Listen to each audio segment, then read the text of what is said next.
Baik, ini adalah rencana awal saya tuangkan ke dalam flowchart. Di sini saya, udah mulai, lalu saya akan meng-input tipe data menggunakan integer, lalu variabelnya saya menggunakan XPT, baru saya akan memasukkan nilai awal yang dilambangkan dengan variabel X dulu, terus angka akhir yang dilambangkan dengan variabel P, lalu angka kenaikan dengan dilambangkan variabel T. Lalu di sini, X itu angka awal, lalu di sini tuh saya akan, angka awal itu lebih kecil sama dengan angka akhir, lalu di sini ada kalimat perintah, fungsi perintah yaitu menggunakan print, itu nilai counter adalah, lalu jika iya dia akan turun lagi panahnya angka awal itu nilai kenaikannya sama dengan T. Lalu jika iya, dia akan kembali lagi ke uh, angka awal itu lebih kecil daripada angka akhir. Nah, sampai terus menerus sampai angka awal ini melebihi angka akhir, lalu dia akan ke tidak, lalu dia akan ke outputnya finish. Lalu di sini adalah program saya. Nah, di sini tuh ada include sebagai perpustakaan atau standar input output. Lalu di sini saya seperti pada flowchart saya menggunakan tipe data integer. Lalu di sini saya menggunakan variabel XPT. Setelah itu saya, memasukkan langkah pertama saya memasukkan angka awal, sini saya memasukkan angka awal dibantu dengan scanf, lalu saya akan memasukkan angka akhir juga dibantu dengan scanf, lalu saya di sini memasukkan angka kenaikan dibantu dengan scanf.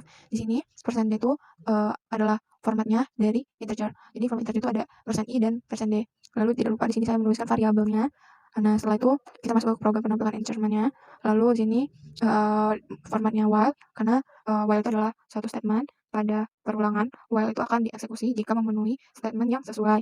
Lalu, eee eee, termasuk juga jenis uncounter, loop perulangan yang tidak memerlukan counter.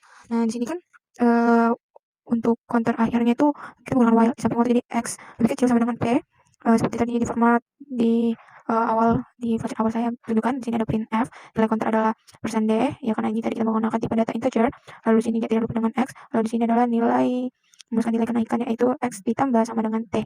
Lalu jika kita, run biarkan merumuskan ini, bisa kita masukkan angka 1, lalu angka counter akhirnya ada 10, baru angka kenaikannya adalah 2. Jadi inilah hasilnya. Terus selanjutnya kita akan beralih ke, soal nomor 2. Oke, soal nomor 2. Nah, ini adalah, ide awal atau yang saya tuangkan ke dalam flowchart.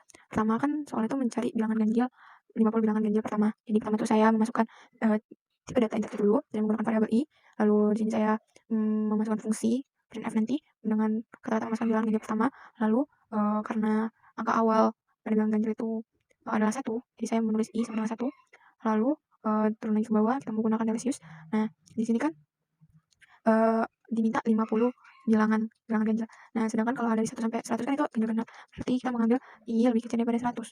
Lalu di selanjutnya itu ada angka kenaikan. Untuk ganjil itu kan selalu naik 2 angka untuk ganjil ke ganjil. Nah, saya menaruh di sini 2. Jika iya, dia akan kembali lagi ke dari sini, akan berulang-ulang sampai dia, angka awalnya itu melebihi angka akhir, yaitu melebihi 100 misalnya, maka dia akan, tidak, kan langsung ke garis tidak, dan dia akan ke outputnya. Baik, ini adalah program saya. Di sini saya menggunakan, format pengulangan for, karena for sendiri adalah suatu pengulangan yang nilai awalnya dan nilai akhirnya itu sudah diketahui atau udah tetap gitu. Nah, lalu di sini kan saya memasukkan nilai bilangan ini pertama, menggunakan printf, lalu menggunakan for, di format for itu i sama dengan 1 seperti di flowchart saya, lalu i lebih kecil sama dengan 100, i ditambah sama dengan 2, untuk kenaikannya 2, baru tidak lupa kita menggunakan printf dengan format persen %d sebagai formatnya integer, lalu i sebagai variabel untuk mengenai variabel i. Lalu jika kita run, dia akan keluar bilangan ganjil pertama, yaitu 50 bilangan ganjil pertama dari 1 sampai 99, yang totalnya ada 50 bilangan. Mungkin sekian dari saya. Jika ada kesalahan kata mohon dimaafkan. Wabillahi taufiq hidayah. Wassalamualaikum warahmatullahi wabarakatuh.